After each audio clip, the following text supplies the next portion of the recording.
السلام عليكم ورحمة الله وبركاته. الحمد لله رب العالمين حمد الحامدين حمد المستغفرين حمدا يوافي نعمه ويكافئ مزيده. أشهد أن لا إله إلا الله أشهد أن محمدا عبده ورسوله.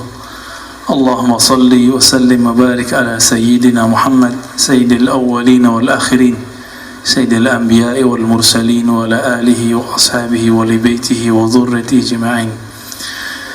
اللهم بك أسبحنا وبك أمسينا وبك نحيا وبك نموت وإليك النشور. بسم الله الذي لا يضر مع اسمه شيء في الأرض ولا في السماء والسميع العليم.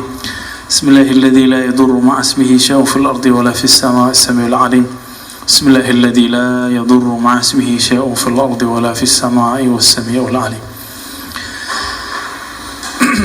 Bapak Ibu yang dimuliakan Allah, sebelumnya kita membahas tentang kasyaf ya. Ada kasyaf uyub, ada kasyaf ghuyub. Orang yang dibukakan mata hatinya melihat alam gaib. Apakah itu lebih baik daripada orang yang dibukakan mata hatinya melihat aib dirinya sendiri? Ternyata Ibnu Athaillah beliau mengatakan yang baik itu, yang afdal, yang sempurna adalah orang yang dibimbing Allah untuk membuka aibnya sendiri di hadapan Allah Subhanahu wa ta'ala. Jadi orang sakti bisa baca isi hati bukanlah orang hebat. Orang hebat adalah orang yang bisa melihat kekurangan dirinya, suruh melihat kekurangan orang lain. Kalau kita sibuk dengan kekurangan diri, sempat nggak baca aib orang lain? Nggak sempat. Maka tukang kritik ya mikir-mikir lagi dah, ya mikir-mikir lagi mau ngeritik orang. Kritik diri kita dulu. Jangan-jangan kita nggak pantas mengkritik. Kita lebih pantas mengkritik diri kita sendiri. Baik di keluarga, dalam hidup bersosial, ya hidup beragama di masjid, apalagi bernegara. Ya, sekarang di Indonesia, di mana saja, karena hidup berdemokrasi, semua orang bisa berbicara apa saja, ngomong apa saja. Tapi jangan lupa, Allah itu maha mendengar. Meskipun antum gak ditangkap polisi gak apa-apa, tapi nanti kan ditangkap malaikat ya. Kalam-kalamnya dicatat sama malaikat. Dan negeri kita termasuk negeri paling bebas untuk berbicara. Meskipun beberapa orang mau framing negeri kita ini udah komunis, enggak ya. Itu jualan politik tahun-tahun lalu. Negeri kita diktator, lebih diktator Saudi lah. Ya, lebih diktator Turki, Pak. Yang antum puji-puji setiap hari presidennya, itu ada yang mengkritik langsung dihabisin oleh presiden Turki. Kelompok Gulen, tahu Gulen ya? Gulen itu mencoba mengekspos korupsi. Menurut mereka ini temuan korupsi. Setelah 3 bulan itu temuan itu hilang dari situs mereka.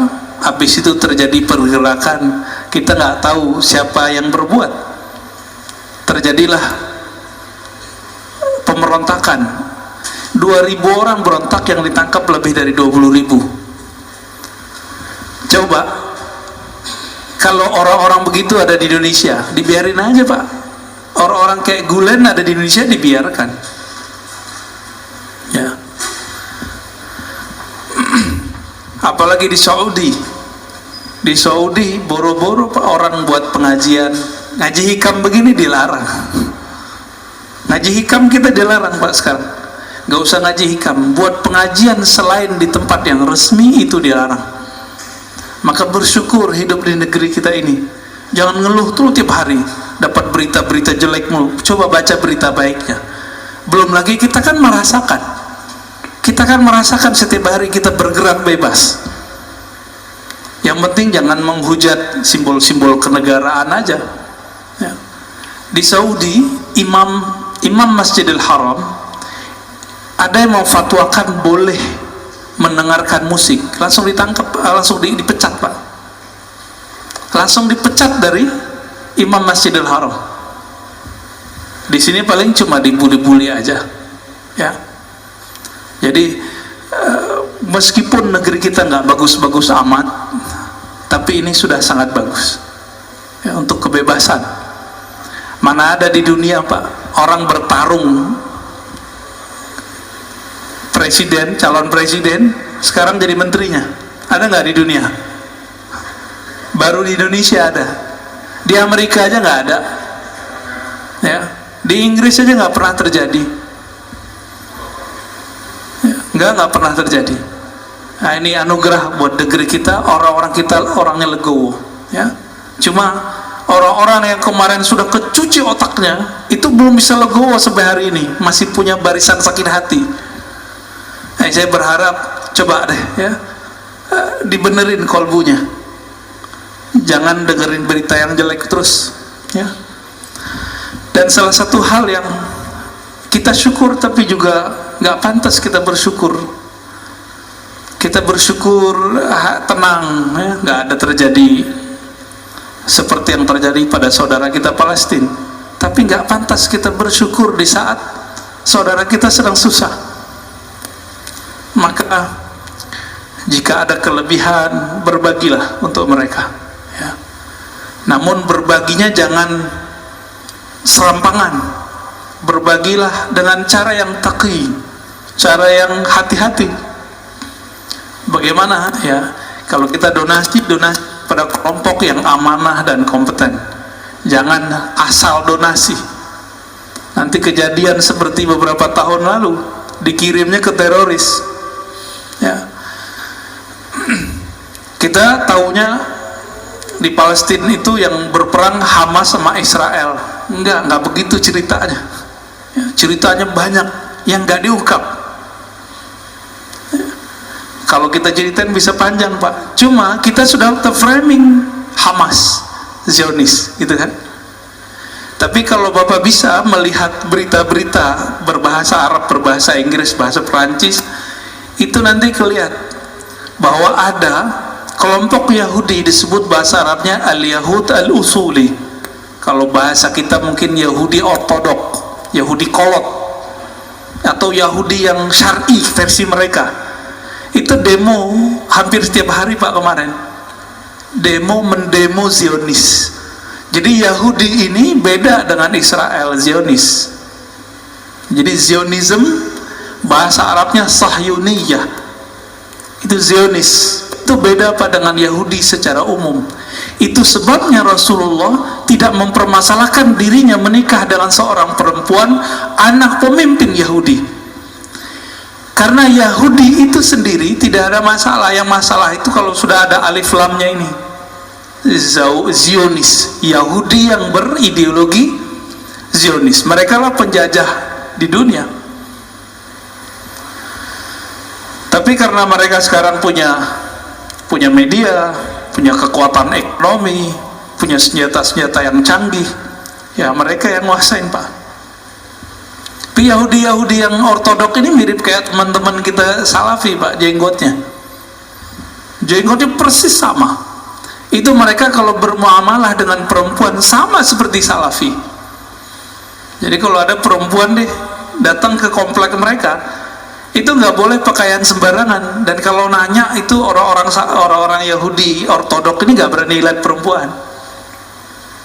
Dan perempuan tidak boleh beribadah seperti laki-laki di tempat-tempat ibadah, persis seperti Salafi. Salafi kan ngelarang perempuan juga ke masjid, ya nggak? Bener nggak?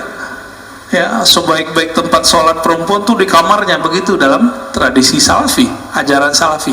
Sama, jenggotnya sama. Jadi kalau mau memahami surat Toha, kisah Sayyidina Musa ngambil jenggotnya Sayyidina Harun, nah itu lihat Pak, Yahudi ortodok tuh jenggotnya sepanjang itu, diambil langsung sama Sayyidina Musa alaihi wassalatu wassalam. Nah, ini sebelum kita masuk ke hikam, kita ingin sekedar mengingatkan saja bahwa Yahudi itu ada 3 macam. Ada Yahudi ortodok yang soleh-soleh ini, itu mereka meyakini betul tanah yang ada di Palestina itu tanah mereka. Cuma apa kata mereka? Kami menunggu imam akhir zaman. Jadi Yahudi aja nunggu imam akhir zaman Pak. nunggu mereka. Sekarang kita nggak punya hak mengusir siapa saja, begitu kata orang-orang Yahudi. Maka coba lihat demo-demo mereka melarang. Yahudi Ortodoks ini melarang ada TV di rumah, nggak boleh ada internet kecuali orangnya mungkin sopir Grab gitu ya, itu baru. Di sini Salafi nonton TV ya, berarti beda juga Salafi sama Yahudi itu. Nggak boleh nonton, nggak boleh main handphone. Jadi mereka kalau mau baca berita itu atau di pojok-pojok pertigaan jalan, kayak mading di pesantren kan ada mading tuh. Sekolah-sekolah dulu kan ada berita. Jadi orang baca beritanya di situ. Mereka sengaja berhenti di sana baca berita. Ya boleh disebut juga Yahudi kolot, ya. Tapi marah juga mereka disebut Yahudi kolot kali ya. Bahasa Arabnya al-Yahud al-Usuli. Yang kedua, Yahudi Sya'bi, Yahudi kebangsaan, nasionalis, watani. Ini mereka yang mencoba untuk mencari titik temu dengan orang-orang Palestina, mau berdamai. Tapi mereka nggak didengerin juga. Yang sering demo tapi nggak pakai jenggot panjang, nggak pakai kopiah yang topi yang khusus itu. Mereka biasa, orang-orang nasionalis. Tapi nggak didengar juga oleh kelompok yang ketiga. Yang ketiga itu kelompok Zionis Sahyuniyah. Ya, saya mengkonfirmasi ini lewat berita, lewat orang-orang yang pernah ke sana, dan kita juga pernah ke sana, dan juga guru kita dulu Syekhuna Ali Mustafa Yaqub dulu pernah membahas ini juga. Tadinya saya tawakuf, tidak mau komentar, tapi karena kita pernah ke sana dan pernah ketemu orang-orang yang meneliti 3 bulan di sana dan orang-orang yang berjuang di sana. Saya pernah ketemu juga orang Palestina menikah dengan orang kita. Jadi dia cerita, saya baru pindah gitu dan segala macam. Maka kita dapat cerita lah, cerita yang berbeda dari yang apa yang diberitakan sekarang. Ya. Kejadian di Palestina kemarin, teman-teman yang melakukan Allah, jangan terlalu semangat nggak jelas. Ya. Ini persoalannya adalah Masjidil Aqsa. Nggak jauh dari situ ada satu distrik kecil namanya Sheikh Jarrah. Sheikh Jarrah nama orang tapi jadi nama kampung, jalan ya. Di situ ada bangunan, orang-orang kawan-kawan kita, saudara-saudara kita Palestina, mereka dulu pernah keluar lalu pulang ditampung di situ. Tanah itu kemudian diklaim oleh orang-orang Zionis sudah dibeli. Nah ini masalahnya. Akhirnya mereka usir. Di saat pengusiran itu bulan Ramadan, orang-orang yang diusir ini kemudian ngumpul di Masjidil Aqsa, dicurigailah oleh Zionis, maka ditembakin. Nah ini yang kurang ajarnya Zionis itu ya. Mereka mulai berani menembakin umat Islam di Masjidil Aqsa seperti dulu terjadi di zaman-zaman sebelumnya ya. Zaman-zaman sebelumnya ada pembantaian luar biasa. Jadi Masjidil Aqsa ini suksesnya cuma di zaman Salahuddin Al-Ayyubi dan nanti zaman Imam Al-Mahdi. Jadi mau sampai kapan saja, kalau Imam Al-Mahdinya belum keluar, ini versi kita loh, bukan versi Yahudi, itu nggak akan bisa direbut Pak.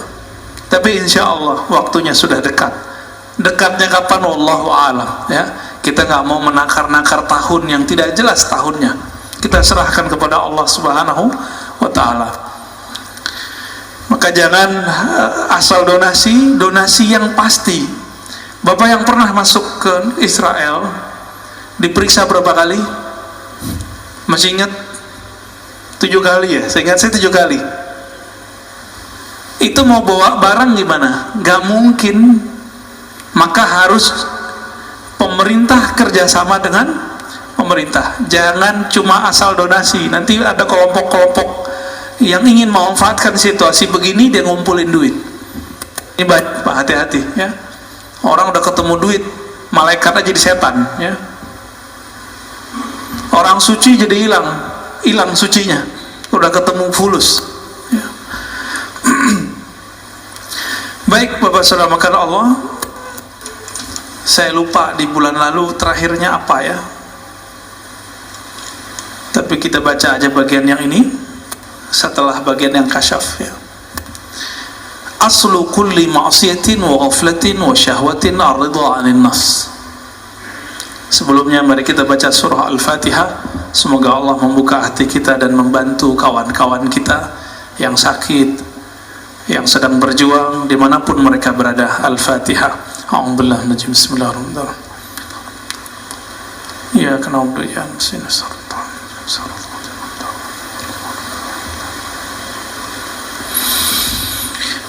Qala Ibn Athaillah Sakandari qaddasallahu sirrahu aslu kulli ma'siyatin wa ghaflatin wa syahwatin ar-ridha 'anil nafs.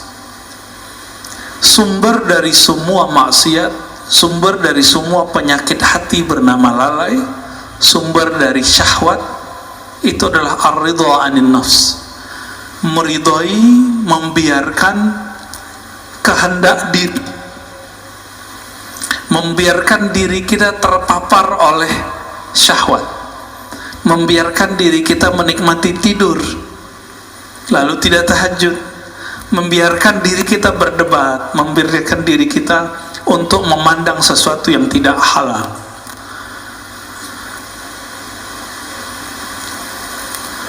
Maka man radiya an nafsihi, siapa yang ridha kepada dirinya, di saat itulah dia membuka semua inti-inti dari maksiat.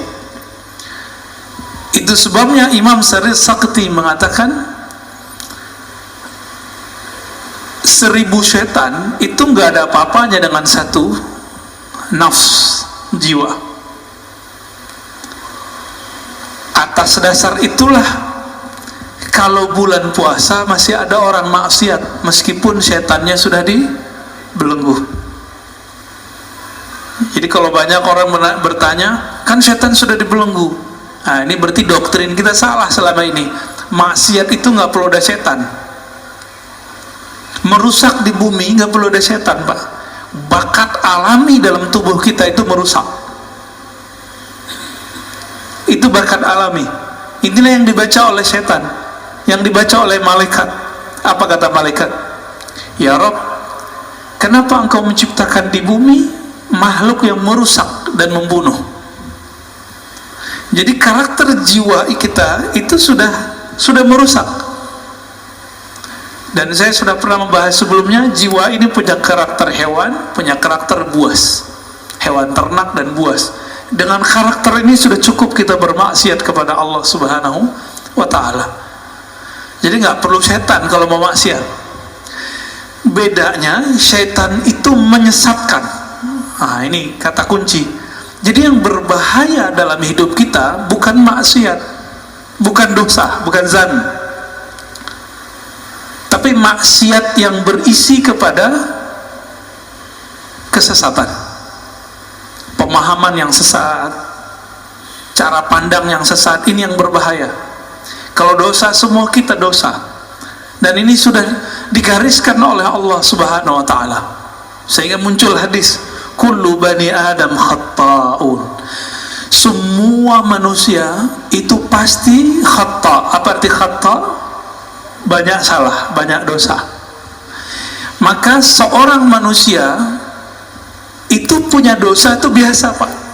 Yang nggak biasa itu kalau dia sesat, dia menyimpang dari jalan Allah Subhanahu wa ta'ala. Makanya Nabi Muhammad SAW itu menerima orang-orang yang berdosa, tapi Nabi Muhammad tidak suka dengan orang-orang yang menyimpang.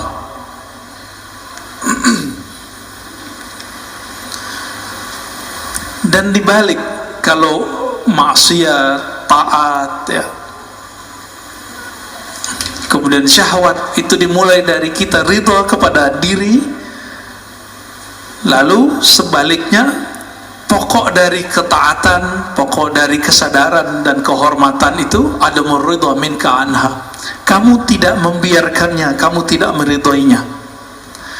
Kalau sepertiga malam terakhir jam 3 maunya badan tidur atau sujud, Pak? Tidur, ya. Kita biarin begitu. Ini namanya asal kulli ma'siyah. Maksiat mulainya dari situ. Kita biarin, kita manjain jiwa. terlalu memanjakan nafs jiwa, ini awal dari semua maksiat, ya.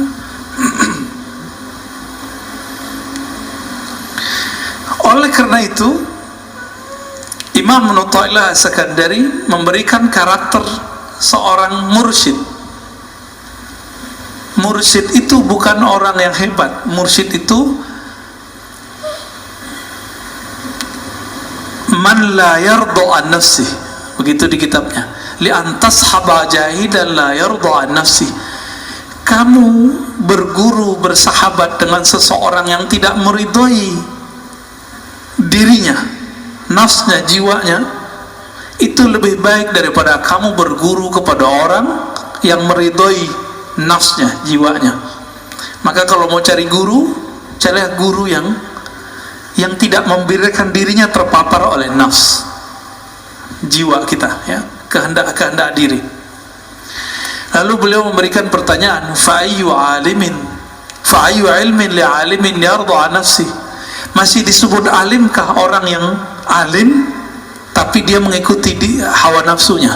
Masih disebut alim enggak? Enggak. Wa ayyu jahlin li jahilin la yarda an nafsi. Masih disebut jahilkah orang yang jahil jika dia tidak mengikuti hawa nafsunya?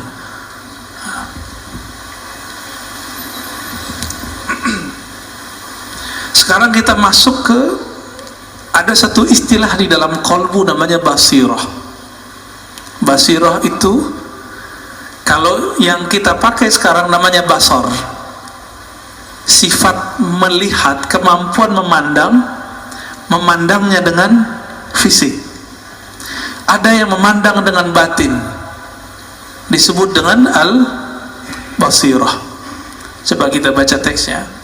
Syu'aul basiratu yashhiduka qurbahu minka. Pancaran atau terangnya basirah mata hatimu, yushhiduka qurbahu mink, akan membuat engkau menyaksikan bahwa dia dekat kepadamu. Apa itu syu'aul basirah? Ilmu. Jadi boleh diartikan, ilmumu mengenai Allah akan membuat kamu sadar bahwa Allah itu dekat. Udah ngerasa Allah dekat belum? Kalau nggak diingetin nggak ya? Kenapa kita masih suka bertawassul? Karena kita merasa jauh kepada Allah. Kalau kita merasa dekat kepada Allah, itu nggak perlu tawassul, Pak. Jadi apa rahasia tawassul sebenarnya? Karena kita nggak punya kesadaran itu. Jadi ada di Inggris dua kelompok. Jadi kelompok Sufi Asy'ariyah, Sufi terus akidahnya Ahlussunnah Asy'ariyah, didebat oleh kelompok Salafi Wahabi. Pakai ayat, wa idza sa'alaka ibadi anni fa inni qarib. Kata si Wahabi nih, Sufi, kalian tolol, kira-kira begitu. Allah kan dekat, ini ayatnya. Ini ayatnya, jika hambaku bertanya mengenaiku, maka katakan dia dekat. Ngapain kamu tawassulan segala? Apa jawaban dari seorang, ini kelompok perempuan, Pak, perempuan, tapi berdebat dan canggih sekali, ya, bikin kita jatuh cinta lah dengan dalil-dalil mereka. Apa kata si perempuan ini, yang Ahlussunnah, yang Sufi? Betul, Allah itu qarib, tapi apakah engkau merasakan dekat kepadanya? Bengong juga si perempuan, ya, yang Wahabinya. Semua kita tahu Allah itu dekat, tapi kesadaran merasakan Allah dekat itu biasanya orang berguru dulu. Nah, berguru itu bagian dari tawassul sebenarnya. Maka tawassul yang begini nggak masalah. Tawassul yang tidak boleh itu nyembah yang ditawassulin. Dan saya yakin tidak ada umat Islam yang menyembah kubur, ya. Nggak ada. Dulu waktu saya bertanya persoalan ini kepada Syekh Badi Sayyid Al-Laham, itu belum marahnya bukan main. Karena beliau marah, saya kena ainnya, Pak. Sakit 2 bulan. Jadi teringat terus, matanya itu kayak nyala. Apa kata beliau? La ara fid dunya ahadan minal muslimin yasjud li ghairillah illa fil hin, gitu ngomongnya. Saya tidak melihat di muka bumi seorang muslim pernah sujud, pernah meminta kepada selain Allah, Kecuali di India ada orang sujud ke kubur, itu bukan orang muslim murni, udah nyampur-nyampur kali agamanya ya. Jadi ini orang-orang Salafi Wahabi ini terlalu suuzon. Imamnya sendiri sekarang namanya Saleh Fauzan, kita orangnya masih hidup dan kitabnya diajarkan di pesantren-pesantren modern. Ini yang kita singgung sebelumnya. Bulan puasa kan saya nggak bahas Pak, nggak mau polemik. Ini udah selesai puasa kita mau polemik lagi nih ya. Nggak ada efek sama sekali sama mereka. Mereka malah tambah marah diingetin. Itu pengkhianatan terhadap pendiri-pendiri pesantren modern ini. Mereka kan ahli sunnah semua. Ketika kemudian mereka berubah, kitabnya dirubah, ajaran akidah yang diajarkan ke santri-santri berubah. Yang diajarkan kitab Tauhid Syekh Saleh Fauzan yang menyebut sufi sebagai ubadul kubur, yang menyebut orang-orang ahlus sunnah sebagai orang-orang yang sesat. Ahlus sunnah Asy'ariyah disebut sesat Pak, ini mohon maaf ya. Kita belajar sifat 20 Allah wujud kidam baqah, ini rata-rata belajar itu kan, benar gak? Itu dianggap sesat oleh si pengarang kitab, dan kitab itu diajarkan di pesantren-pesantren modern. Ridho nggak Pak? Maka saya mengajak kiai-kiai yang emang antum diberikan kecerdasan oleh Allah, apa susahnya ganti kitab? Kitab banyak di dunia, ganti. Hati-hati, ini tanggung jawab dunia akhirat.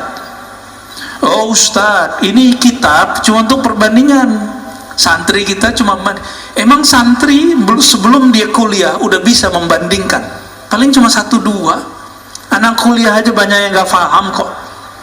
Udah dokter juga banyak yang paham, apalagi cuma santri kelas SMP, SMA, sanawiyah, aliyah, nggak akan paham Pak. Jangan ngeles, udah ganti aja. Maka bapak-bapak yang naruh anak di pesantren modern, tolong sampaikan ini kepada kiai-kiainya ya. Saya ke sahabat-sahabat saya punya pesantren modern, saya udah ngomong, yang bisa saya sampaikan, saya sampaikan. Ada yang memusuhi, ada yang senang dikasih tahu ya. Ada yang bersyukur, ini diingetin. Bayangkan Pak, Syekh Saleh Fauzan itu di kitab Tauhid bilang, orang maulid itu menyerupai Nasrani. Menyerupai Nasrani kufur gak? Kufur. Bahaya nggak nih? Bahaya ya. Orang tawasul musyrik bagi dia.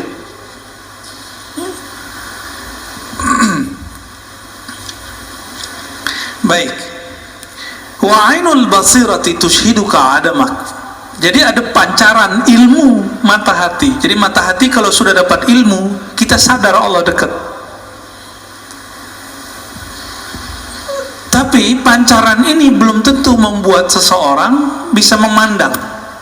Jika basirohnya sudah bisa merasakan memandang, tushhiduka adamak, maka ketika engkau mulai membuka mata hatimu, kata beliau, tushhiduka adamak, kamu akan merasakan bahwa dirimu itu tidak ada dibandingkan wujudnya.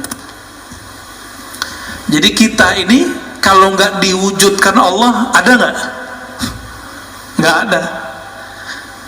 Itu sebabnya seseorang yang faham bab ini, dia kalau berzikir la ilaha illallah, makna yang muncul adalah la fa'ila illallah. Apa artinya? Tiada yang berbuat kecuali Allah.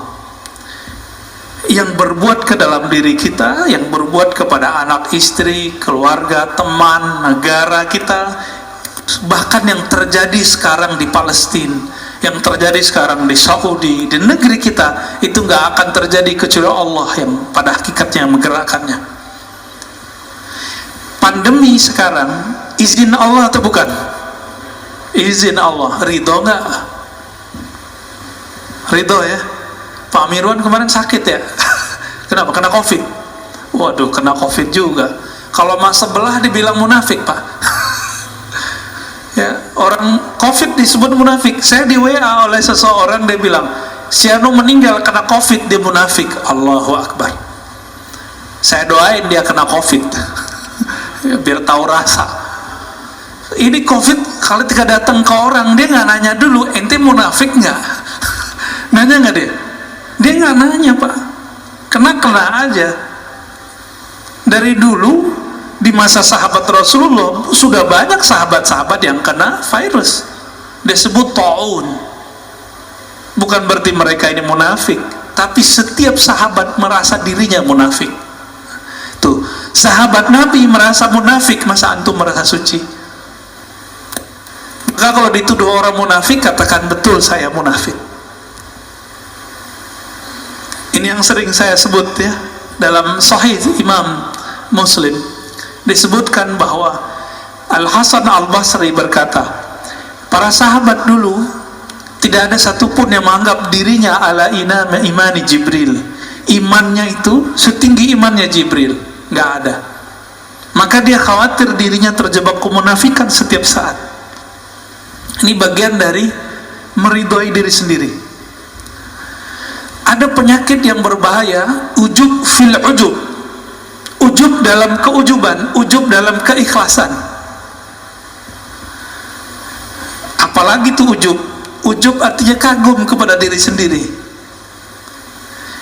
Bapak mohon maaf ya, yang setiap malamnya bisa tahajud, bisa qiyamul lail kemarin, itu sedikit di kolbunya ada merasa kagum.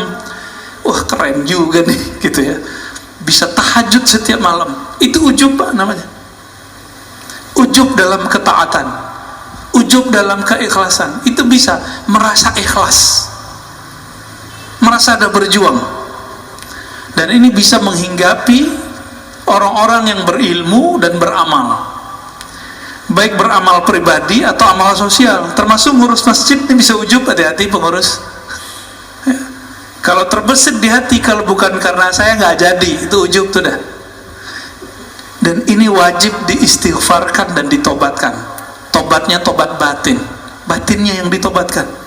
Astagfirullah, ya Allah aku minta ampun dari dosa ujub. Ini lebih susah bersihinnya daripada dosa maksiat. Dosa mata jelalatan tuh gampang Pak, pakai subhanallah 100 kali hapus. Tapi kalau yang ini bertambah amal, dia bertambah ujub. Maka sebelum beramal, bersihkan dulu itu dengan istighfar dan tobat. Oleh karena itu guru-guru kita mengajarkan salat tobat setiap hari. Dibidahin lagi sama teman kita. Salat tobat itu dikiaskan kepada orang yang masuk Islam sholat. Itu salat tobat sebenarnya ya. Jadi kalau sudah terbuka mata hati, lalu bisa memandang, yang dipandang di alam semesta bukan fisiknya, yang terlihat adalah campur tangan Allah Subhanahu wa ta'ala. Negeri kita ini kalau bukan didoakan oleh para aulia, para wali-wali Allah, ini sudah chaos dari kemarin Pak. Coba bayangkan ya, pertarungan 0102 kemarin itu dahsyat sekali. Udah hampir bentrok ini umat, sama-sama umat, satu bawa nama umat, satu bawa nama umat, sama-sama umat. Udah hampir habis kita ini, tapi karena doa-doa mereka, ini negeri masih bertahan, alhamdulillah. Bahkan orang-orang yang bertarungnya sekarang bergabung. Ini kalau nggak doa mereka nggak akan aman Pak, nggak akan aman. Malaysia sempat kisruh juga masalah Perdana Menteri ya, kita doakan jangan sampai negara-negara jiran kita kena juga ya. Ke atas sedikit Patani udah lama kena musibah ini. Atas lagi Myanmar sudah chaos Pak ya, ketutup sama berita-berita yang lain. Mereka hancur sehancur-hancurnya sekarang. Alhamdulillah negeri kita masih bertuhan lah mereka ya. Saudi nunggu waktunya aja, perang saudara nanti mereka itu, karena saudara udah ngantem saudaranya. Yang tersisa cuma itu. Yaman sudah hancur Pak, bener nggak? Udah hancur. Ada Houthi di situ, perang sama Saudi tiap hari. Paling Abu Dhabi kerjasama sama Israel, kan repot juga Pak ya. Membingungkan. Qatar yang bantuin teroris waktu di Suriah kan banyak kelompok-kelompok di Qatar, mungkin bukan governmentnya yang bekerja, tapi kelompok-kelompok yang ada di situ.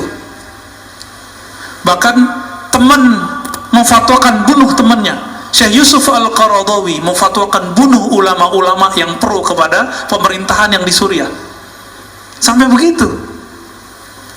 Sampai guru saya Syekh Taufik Al-Buti habis kehilangan ayahnya, datang ke UI Pak waktu itu, UI Salemba, yang pasca sarjana kajian Timur Tengah.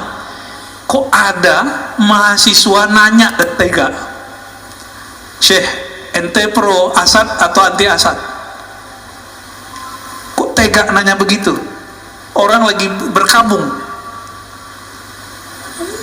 Beliau itu orangnya lembut. Itu kalau bahas apa bisa nangis. Bahas bab sholat istisqa nangis. Kita udah bahas tasawuf aja nggak nangis-nangis. Bahas zikir aja nggak nangis-nangis. Beliau bahas fikih nangis Pak. Saya nggak pernah ngeliat beliau marah. Itu sekali saya ngeliat beliau marah. Syekh Taufik bin Muhammad Sa'id Ramadan Al-Buti. Ada yang nanya begitu. Apa jawaban beliau? La uayyidu bashar wa la uayyidu fulana, innama uayyidu ra'iyati ummati al-islamiyah. Saya nggak pro siapa-siapa, saya cuma pro kedamaian umatku, rakyatku. Gitu aja Pak jawabannya. Dan suaranya meninggi. Tega gitu ada orang nanya begitu sama dia, ya. Udah hancur Pak sekarang. Apa gorengannya? Nih hati-hati, Indonesia hampir berhasil nih. Anti Syiah, Syiah kafir. Ini ada Pak ya, mohon maaf.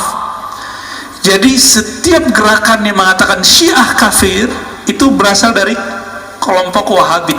Dan Wahabi ini, kata Muhammad bin Salman, ini produknya Amerika.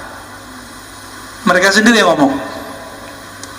Karena untuk menghancurkan orang-orang yang berbeda dengan Wahabi itu, cukup bilang aja mereka sesat, kafir. Dan ini sudah terjadi Pak. Bashar Assad itu dikafirkan.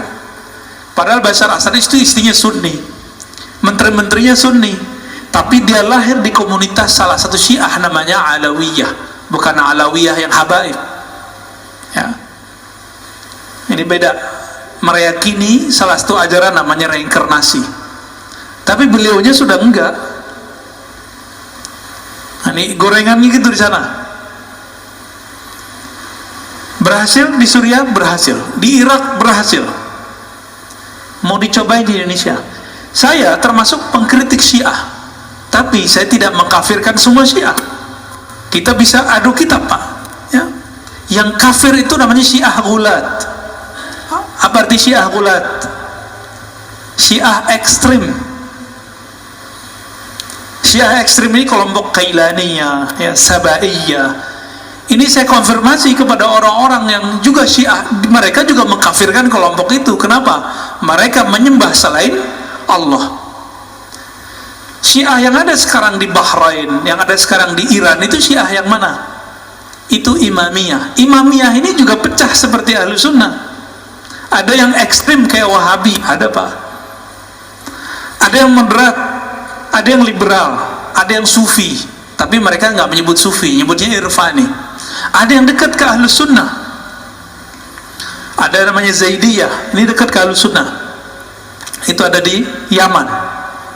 Yang tokohnya sering dikutip-kutip oleh kelompok Salafi, namanya Imam Son'ani, yang nulis kitab Subulus Salam. Kita sampaikan gitu, mereka nggak percaya juga, ya.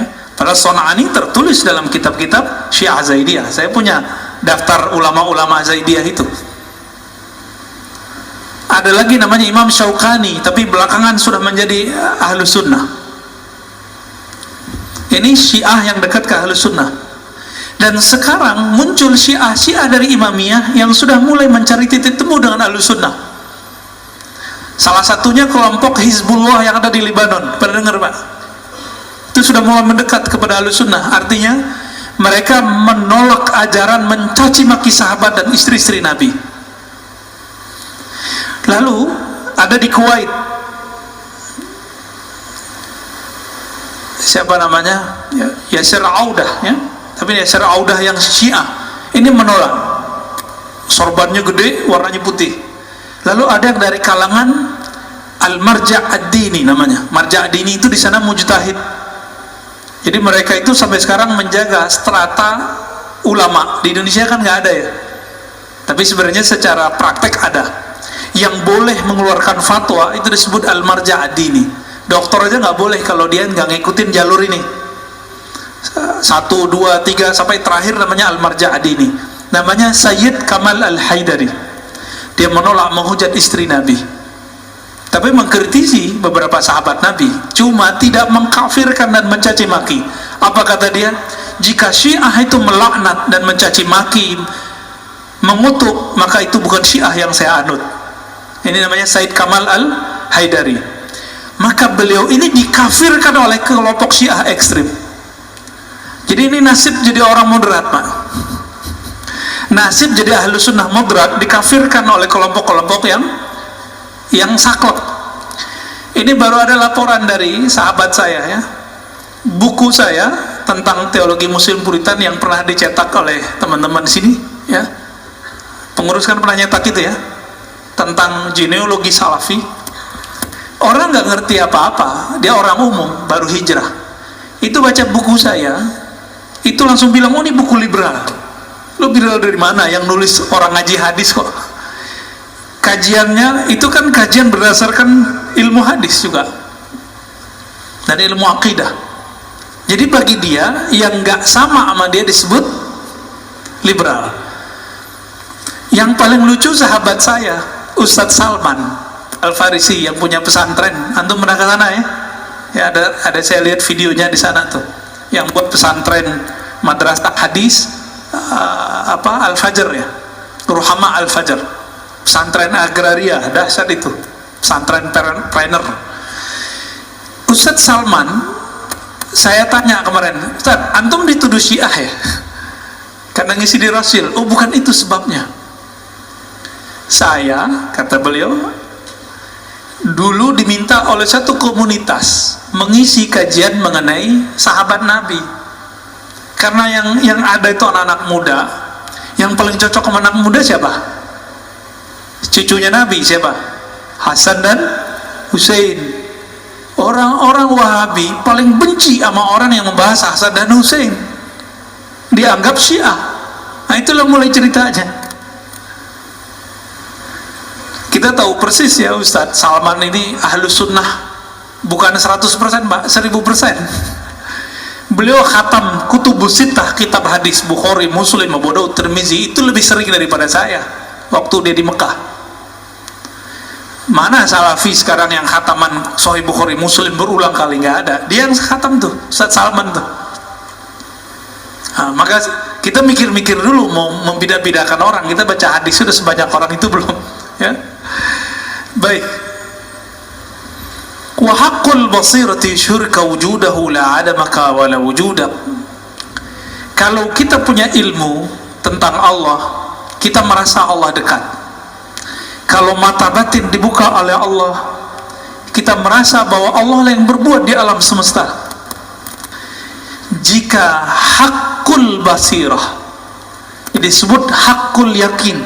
Yang pertama ilmu yakin, yang kedua ainul yakin, yang ketiga disebut hakul yakin, keyakinan yang sudah hak, disebut juga hakul basirah, sudah masuk ke dalam diri kita. Apa yang terjadi? Yushhiduka wujudahu, Allah akan tampakkan bahwa dia benar-benar ada, sehingga kamu tidak merasa ada dan juga tidak merasa tiada. Ini maksudnya apa itu kalimatnya? Kita nggak merasa ada dan nggak merasa tiada. Jadi kalau yang level 2 kita merasa tiada. Merasa tiada berarti masih ada perasaan dong. Nah, perasaannya ini sendiri hilang. Perasaan-perasaannya pun hilang. Inilah yang terjadi kalau orang begini, rasa di kolbunya menguasai otaknya, lalu turun ke lidahnya, jadilah seperti Al-Hallaj. Apa kata Al-Hallaj? Ma fi jubbati ilallah, dalam jubahku hanya ada Allah. Dia lagi sakar, lagi mabuk. Mabuk bukan karena wine, mabuk karena cahaya-cahaya marifat meliputi dirinya. Orang lagi kasmaran jatuh cinta nggak? Lagi kasmaran jatuh cinta, ketika jatuh cinta kepada pasangannya, setiap kali melihat perempuan atau laki-laki lawan jenis, itu dia merasa ada wajah pasangannya di situ. Ya. Saya waktu dulu pernah senang sama seseorang, itu ketika bercermin nggak kelihatan muka saya, Pak. Percaya nggak? Saya ngeliat muka dia. Apakah di cermin itu muka dia? Enggak. Jadi pikiran kita ketutup oleh rindu kepadanya. Itu rindu ke makhluknya bisa begitu, Pak. Apalagi kepada Khalik. Ini yang terjadi pada salah satu wali di Jawa, Syekh Siti Jenar. Jadi kalau antum sudah faham apa yang terjadi pada Syekh Siti Jenar, maka jangan kafirkan Syekh Siti Jenar. Dia sedang tenggelam dalam lautan keesaan Allah Subhanahu wa ta'ala, sehingga dia nggak menyaksikan dirinya ada ataupun tiada, nggak ada dirinya.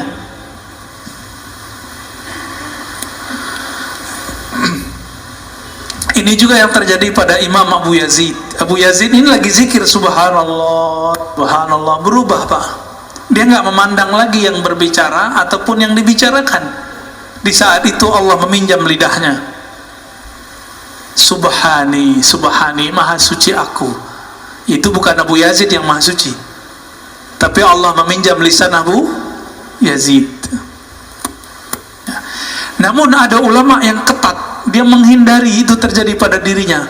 Itu lebih sempurna, yaitu Al-Qutub Ar-Rabbani Sultanul Aulia Sayyidi Syekh Abdul Qadir Al-Jilani. Itu dia nolak kejadian-kejadian begitu. Jadi dia bisa filter dirinya. Makanya kesempurnaan kewalian beliau lebih tinggi dari semua wali-wali yang ada di dunia selain sahabat-sahabat Rasulullah, ya. Disebutlah beliau Sultanul Aulia, rajanya para wali. Rajanya para wali. Dan itu dikabarkan bahkan beliau masih belum lahir. Udah lahir, masih remaja, dikabarkan oleh gurunya Yusuf Al-Ahmadani, ya. Itu dikabarkan, ya. Kana Allah wala syai'a ma'ah. Allah itu ada, wala syai'a ma'ah, tidak ada sesuatu pun bersamanya. Wa huwal an ala ma alaikan. Dia sekarang, dia dulu sama. Dia dulu sendiri atau bersama? Dia dulu di atas aras atau nggak ada aras? Nggak ada aras. Maka dia dulu dan sekarang sama. Oleh karena itu perdebatan mengenai Allah bertempat di aras, Allah di arah tinggi, arah atas, itu nggak ada manfaatnya sebenarnya. Sebenarnya lah, ya. Cuma karena orang awam sudah terjebak mengatakan Allah di atas, maka muncullah pembahasan, benarkah Allah bertempat? Kalau faham nih, ini hadis, ini kan hadis Sahih Bukhari, kan Allah wala syai'a ma'ah. Ini pertanyaan disampaikan oleh Abu Musa Al-Asy'ari dan teman-temannya orang-orang Yaman. Abu Musa Al-Asy'ari, sahabat Rasulullah dari Yaman, yang Nabi mengatakan al-iman Yaman, Yamaniyah, al-hikmah Yamaniyah. Iman itu dari Yaman, hikmah dari Yaman. Maka Islam Indonesia berutang kepada orang Yaman, karena yang banyak mengislamkan kita adalah hadarin, orang-orang Hadramaut dari Yaman, ya. Ya, jazahumullah khairan katsira. Semoga Allah membalasi mereka dengan kebaikan. Di Jakarta ada yang tidak mau terkenal di masa hidupnya, sezaman dengan jidnya Habib Jindan, jidnya yang paling atas itu, Habib Jindan yang senior, Pak. Itu punya teman namanya Al-Habib Ali Al-Yamani. Orang taunya cuma Syekh Ali Al-Yamani, nggak mau terkenal. Dekat dengan Habib Hussein luar Batang. Saya sampai sekarang belum pernah, Pak, ziarah ke luar Batang itu, ya. Itu ada Syekh Ali Al-Yamani datang dari Yaman ke sini bawa thariqat Qadiriyah dan thariqat Alawiyah. Ya, nggak dikenal orang, tapi Habib Jindan dikenal sama beliau. Itu kalau nggak habaib bisa dicek, Pak, ceritanya. Siapa nama syekhnya? Syekh Ali Al-Yamani. Nanti cari, ya. Namanya Syekh Ali Al-Yamani, yang suka ziarah-ziarah ke sana. Syekh Ali Al-Yamani Penjaringan. Ini kelompok habaib juga, ya, keturunan dari Yaman juga. Dulu orang Yaman, Abu Musa Al-Asy'ari dan keluarga klannya datang kepada Nabi ngaji. Apa pertanyaannya? Kaifa kana Rabbuna? Wahai Rasulullah, Allah dulu gimana sih? Gitu. Sebelum alam ini tercipta, Allah dulu gimana? Apa jawaban Nabi? Kanallah, dipakai hadis ini. Kanallah wala syai'a ma'ah. Allah ada dulu di masa yang qadim. Allah ada dan tidak ada arasy, tidak ada langit, tidak ada bumi, tidak ada malaikat, tidak ada Ahmad, tidak ada Muhammad, hanya Allahu Ahad. Itu dia. Itulah makna kul huwallahu ahad. Rahasia kul huwallah di situ, Al-Ikhlas. Allah senang disebut sendiri. Allah senang disebut esa. Kita kalau punya jasa kan nggak pengen disebut jasa orang lain bersama jasa kita. Yang boleh begitu cuma Allah, yang boleh narsis itu cuma Allah. Jadi yang maha narsis itu cuma Allah, yang maha ego cuma Allah. Kita nggak boleh ego, kita nggak boleh narsis. Kalau Allah dulu dan Allah sekarang sama, perlu nggak debat Allah bertempat? Sebenarnya nih nggak perlu ya. Perlu nggak mengatakan Allah di langit? Lalu bagaimana dengan hadis seorang budak perempuan yang mengatakan Allah di langit? Imam Ibnu Hajar mengatakan perempuan ini kecerdasannya tidak sempurna. Saya ngomong begini Pak dituduh Syiah cuma karena mengatakan fakta itu. Yang ngomong bukan saya kok, yang ngomong Imam Ibnu Hajar. Apakah Ibnu Hajar seorang Syiah? Kan enggak, Imam Ahlussunnah. Kalau Ibnu Hajar itu Syiah, maka semua kita Syiah. Ibnu Hajar ini yang mensyarah, yang menjelaskan Sahih Bukhari dan paling bagus.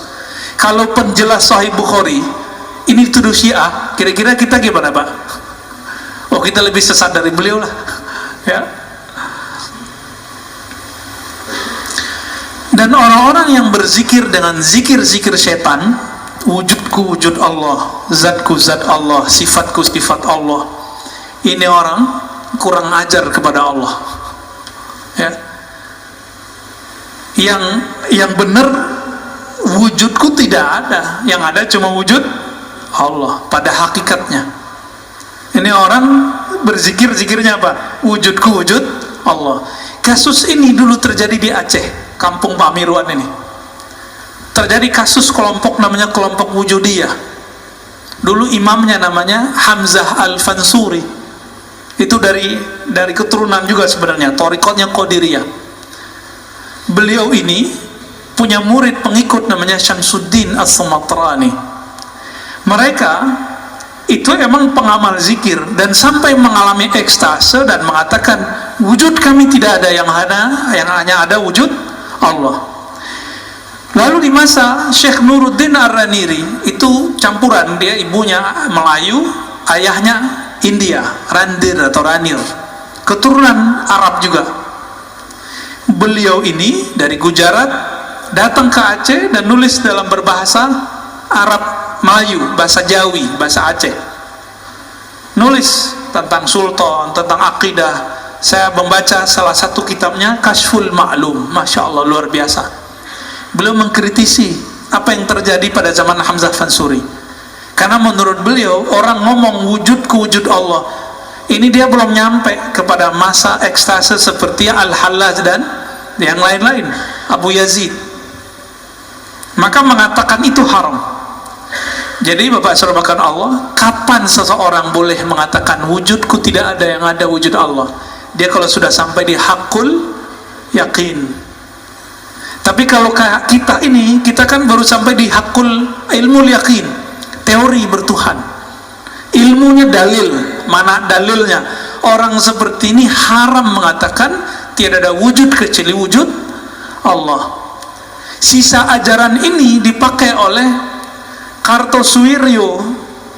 Dia ajarkan ke santri-santrinya waktu berjuang.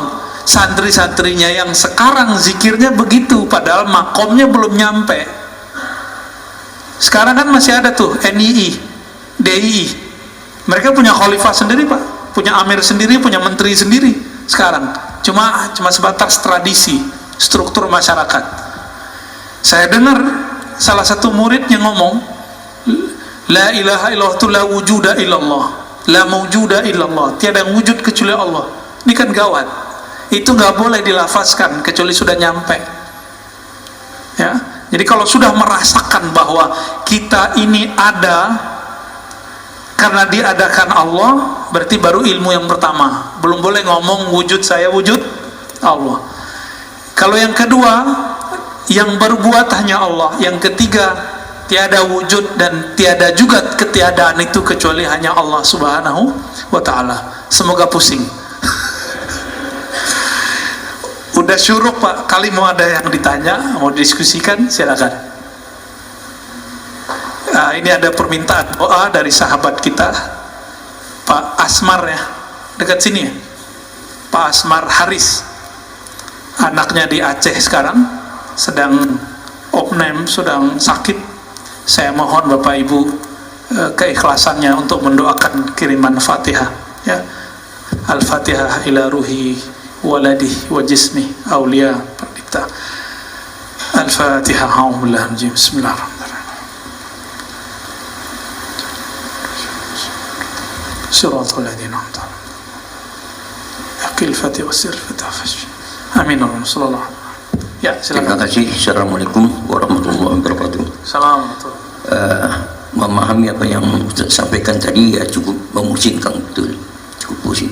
Jadi namun dalam ini kita tetap berusaha bagaimana untuk bisa mendapatkan pemahaman yang lebih jelas untuk lebih mendekatkan diri kepada Allah. So tadi dikatakan ada ilmu, kemudian ada amal, kemudian yang paling tinggi itu adalah hakul yakin. Ini adalah yang melihatnya basiroh. Jadi bagaimana kita untuk bisa mewujudkan basiroh ini dalam diri? Apakah basiroh itu bisa diwujudkan di dalam diri kita untuk bisa meningkatkan pendekatan kita pada Allah Subhanahu wa ta'ala? Bagaimana? Kira itu sebentar. Terima kasih. Assalamualaikum warahmatullahi wabarakatuh. Assalamualaikum warahmatullahi wabarakatuh. Caranya dengan riyadhah dan mujahadah Pak.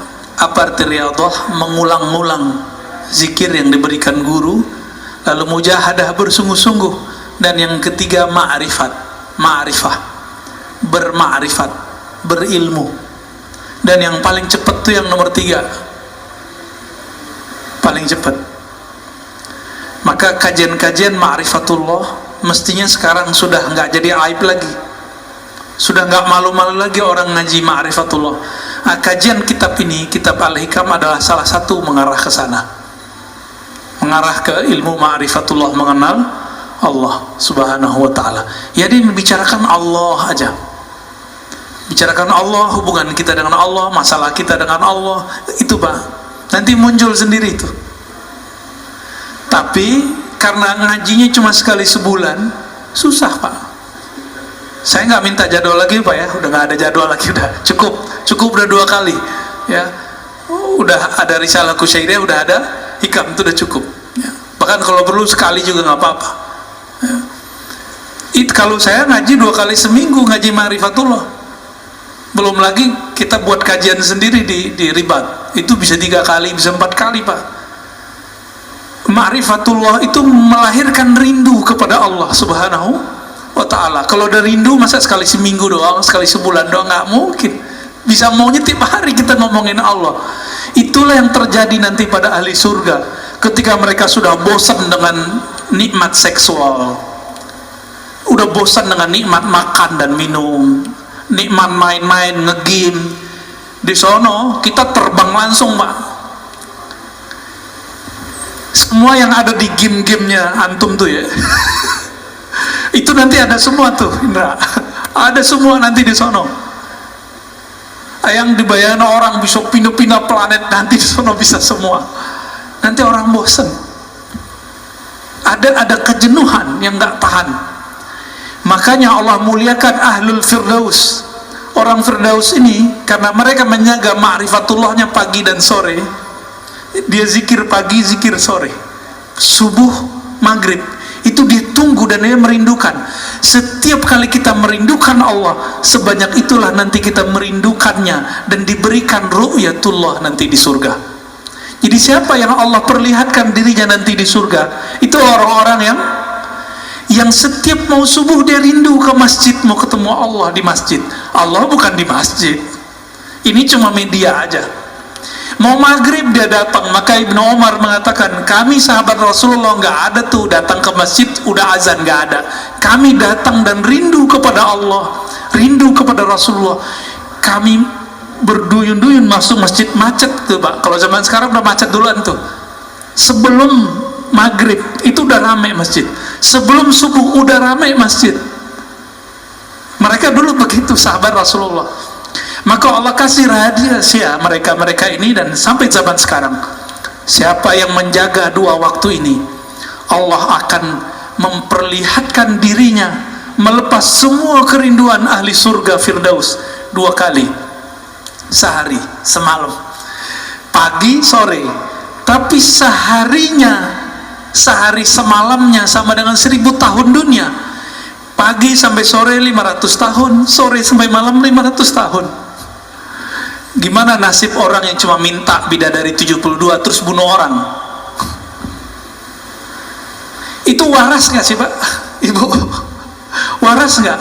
Saya mau dapat nikmat bidadari 72 terus saya ngebom orang, itu waras gak sih? Maka saya mau mengetuk pintu hati siapapun yang berjuang fisabilillah, yang pakai hati nurani dong.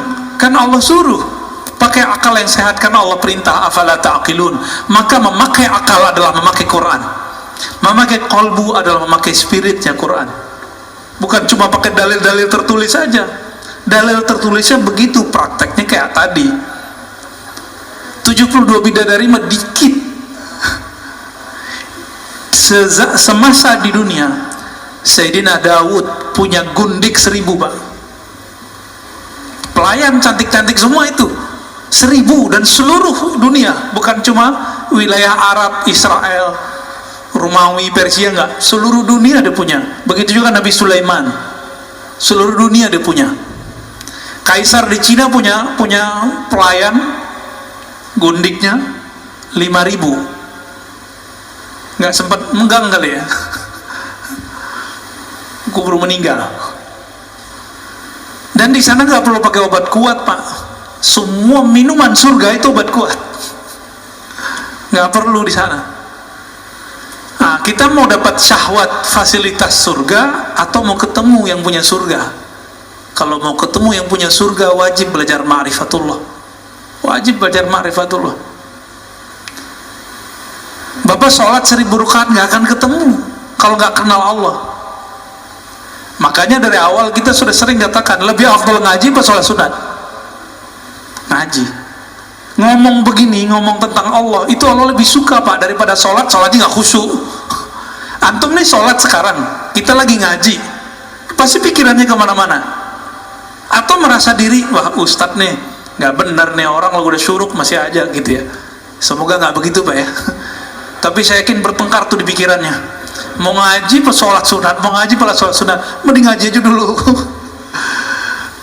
Tapi bapak yang mungkin mau buru-buru silakan, mungkin mau kerja, Sabtu mau kerja apa Pak? Dikerjain kali ya. Jadi ngomongin begini nih, ngomongin sifat Allah, ngomongin surga Allah, ngomongin tentang Allah, itu Allah lebih suka daripada kita baca Quran berlapis-lapis tapi nggak ngerti. Tapi kalau bapak ngerti kok bahasa Quran, di situ banyak sifat Allah, Allah juga suka. Jadi kapan baca Quran jadi mulia? Kalau saya baca Quran dan saya ngerti di situ sifat-sifat Allah. Saya mau tanya nih, kita senang nggak dibicarain kebaikannya sama orang? Kita, narsis ini pancaran dari narsisnya Allah. Makanya Allah mengatakan al-kibriya'u ridai. Kesombongan itu, keujuban itu milikku semua, bukan milik kalian. Maka yang boleh sombong cuma Allah. Sombong artinya merasa besar. Lalu kita bicarakan kebesarannya, makanya Allah suka sama orang-orang begitu. Daripada sujud pikirannya kemana-mana. Ya. Ini yang dikatakan oleh Imam Syafi'i, ya. Diriwayatkan juga oleh Imam Ibnu Majah. Orang bicara ilmu tentang Allah, satu bab saja itu lebih utama daripada sholat 1000 rakaat. Lebih utama Pak. Tapi jangan karena ngaji terus ninggalin sholat, gak bener juga ya. Kita udah bersama Allah gak perlu sholat. Kan ada yang ngomong begitu, ngapain sholat, Allah udah dalam diri. Ini sombong lagi nih orang ya. Sombong lagi nih orang. Jadi caranya yang ketiga tuh paling Pak, di umur kita sekarang yang paling cepat muraqab ma'rifat, berma'rifat. Karena kalau ngikutin Syabdul Qadir kuat nggak Pak? Nggak tidur 20 tahun, nggak tidur malam hari, siang aja tidurnya koilat, kuat nggak? Ini aja udah ubanan Pak ya. Nggak mungkin kita nggak kuat ngikutin Abu Hurairah tiap malam 12.000. Kita nggak kuat kayak Zainal Abidin setiap hari 1.000 rakaat. Makanya namanya Zainal Abidin, namanya Ali bin Husain bin Ali, gelarnya Zainal Abidin. Ini ada Habib Zainal Abidin ya, ya Habib Ali juga kali namanya.